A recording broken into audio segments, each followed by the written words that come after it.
Guys, তোমরা সবাই দেখতে পারো বন্ধু, আমি শিলিগুড়ি থেকে ফিরছি।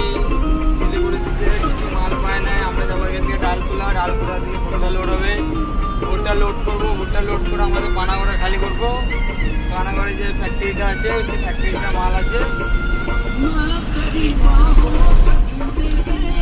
ওই জন্য ভিডিও কদিন থেকে ছাড়া হচ্ছিল না। আমরা একটু চাপের মধ্যেই ছিলাম, সারা গাড়ি চালিয়ে ঘুমাবার টাইম পায় না, সেইটাই নিয়ে যাচ্ছি। এবার রাস্তাতে সব কিছুই জানো যে শিলিগুড়ির রাস্তা কীরকম। যারা শিলিগুড়ির রাস্তার মধ্যে চলে তারা জানে যে শিলিগুড়ির রাস্তাটা কতটা খারাপ আছে বা কতটা কী আছে।